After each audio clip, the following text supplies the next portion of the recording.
Hello and welcome to Conscious Curiosities, where we unlock the wisdom of the universe which lies within us. I'm your host, Maria Luz, an astrologer, certified hypnotist, and psychic medium. And today's episode is entitled The Sun and the Moon Within Us, Part 1. And the subtitle is The Eclipse Provides an As Above, So Below window. Apologize for my creaky voice today. Not sure if it's pollen or something, knock on wood, coming on, hopefully not.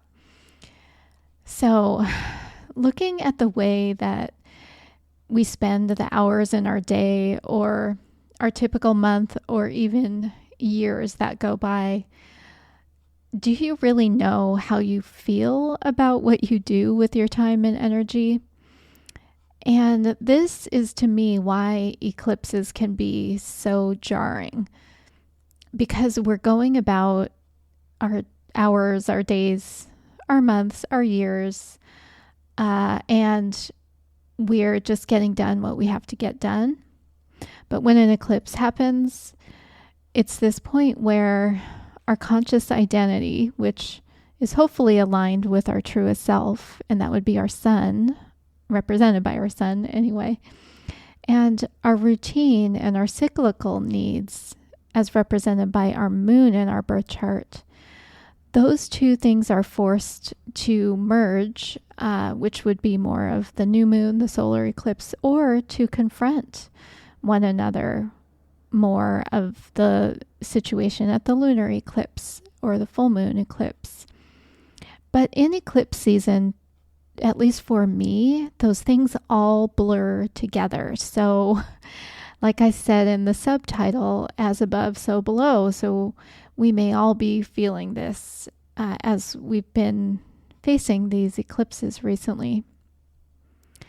And I thought I would just go ahead and, since we're in the energy, leverage it, as well as that Mercury Cazimi that happened so near the South Node on Sunday. So all the Sun, Mercury, the South Node, all in Libra, Mercury came to the heart of the Sun, sitting just a few degrees away from that South Node.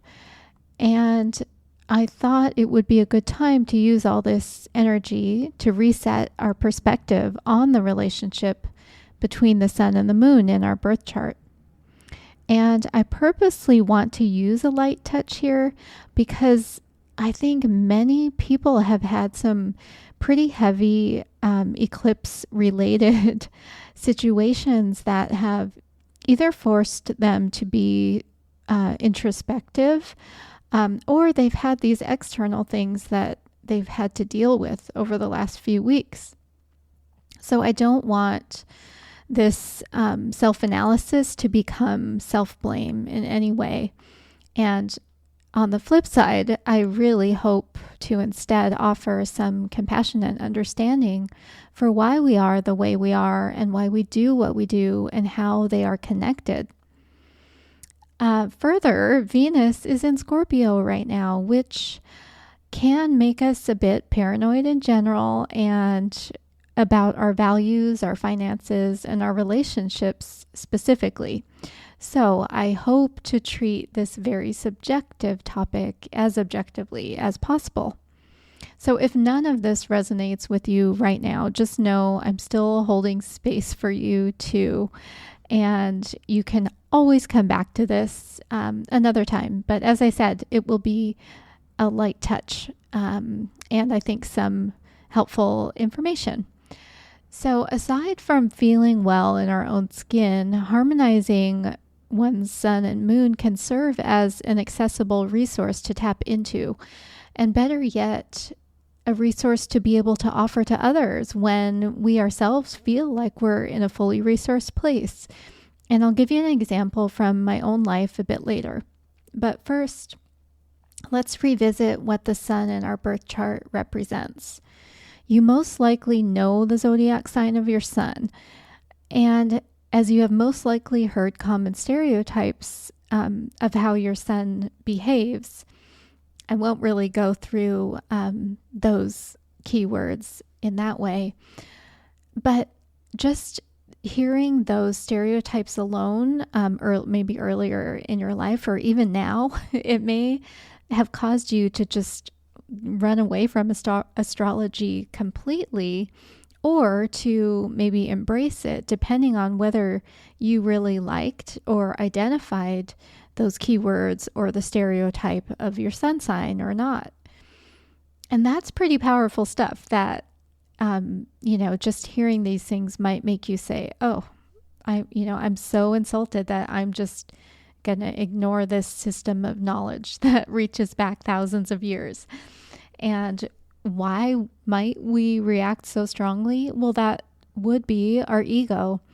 And I use the word ego here to mean our conscious sense of self and who we believe ourselves to be. But we all know that our identity is heavily influenced, that many of us compromise part or all of ourselves to have our needs met. And this ego is equivalent to what our sun represents in our chart.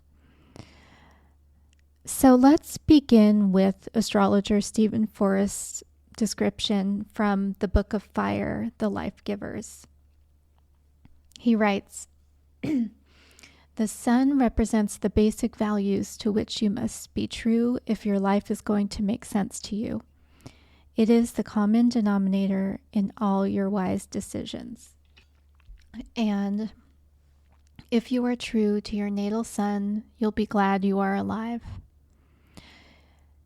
So maybe we can think of the universe as a grand puzzle over time, space, and dimension. And I kind of think it's that for each of us too, as an individual. So if we're true to our core or our sun, it will help to pull the rest of the puzzle together rather than leave it incomplete and have to accommodate that missing piece somehow. So using the sun as a guiding star for our life, Forrest describes each of the 12 signs.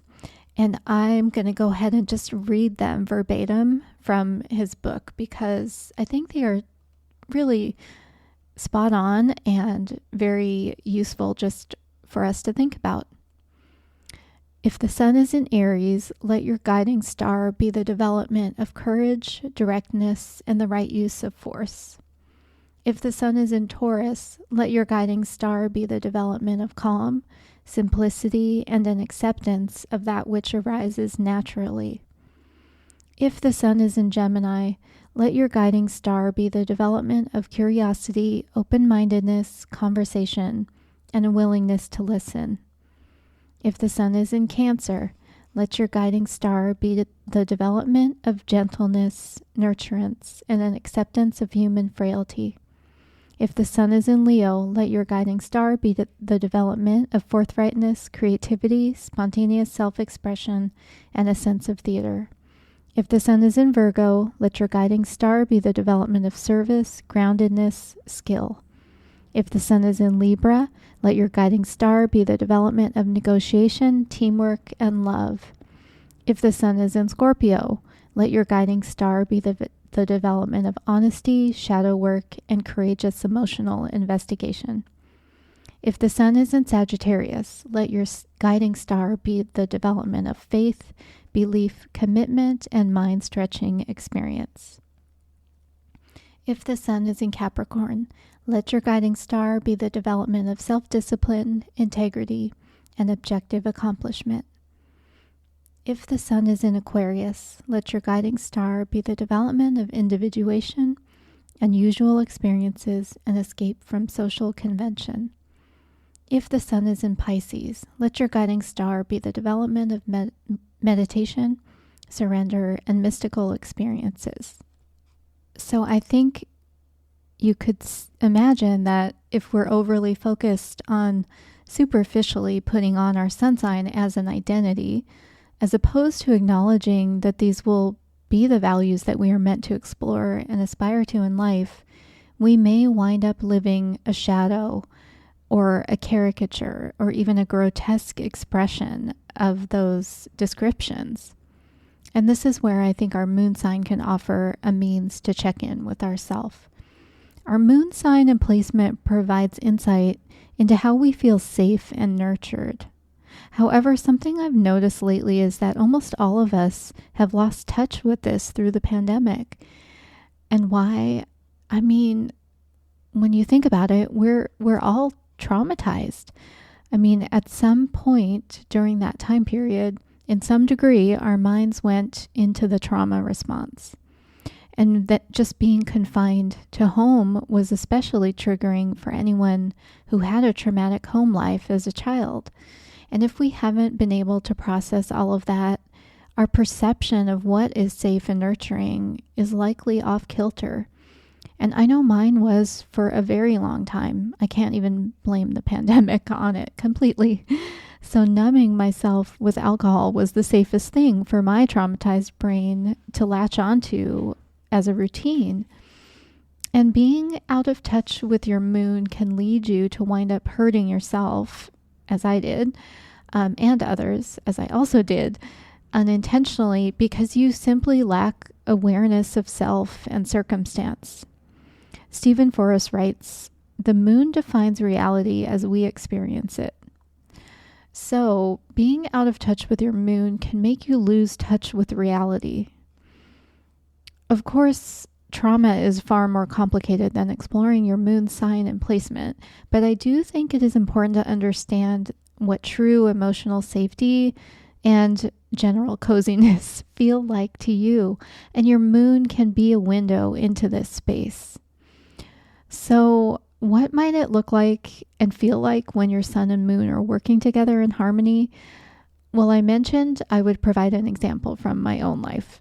My sun is in Leo in the 10th house, and this is about creative self-expression, which would be the Leo, as part of my public persona, which would be the 10th house. My moon is in Aries in the 6th house, and this is about taking self-directed action, that would be Aries, as part of my routine, that would be the 6th house. So those moon attributes are the things that make me feel safe, nurtured, cozy. That whole bit about taking a self-directed action as part of my routine. So one thing I do here on Substack, if you're listening to the podcast, you would go over to Substack to see it. But one thing I do is to pull a tarot card each day for the collective, and I write a haiku based upon its energy, and then I post it as a note there. And it's not at all a chore, and nobody tells me to do it or pays me to do it. It just spontaneously came to me one day that this would feel really good and satisfying. And here I am months later, and I still do that on Substack, and I still get a lot of joy out of doing that. And I was thinking, even if my moon weren't in the 6th house of routine, because the moon is associated with cycles and with the body, doing something on a regular basis that meets your sun and your moon's goals, I couldn't think of a better word, but would just feel right to you. So in the next installment, I will dive more deeply into moon signs. And in the meantime, if you want to explore more on your own, in addition to Stephen Forrest's Book of Fire, I have some resources on my website, or you can access my free step-by-step guide to your sun, moon, and rising signs. It's podcast episode 1, or there's a written form over on Substack as well. And you are now empowered to be consciously curious about living with your sun and moon in harmony. Please follow, review, share this podcast if you find it helpful. I would love to see you as a client. So please visit my website, www.marialuz.online, to view the astrology, hypnosis, and mediumship services. I also have a lot of astrology basics info in the section there, as well as on my Substack, which is Maria Luz O'Rourke. And I'll put the links and a coupon code in the show notes. I really appreciate you joining me, and I wish you a wonderful day. Thank you so much, and take care.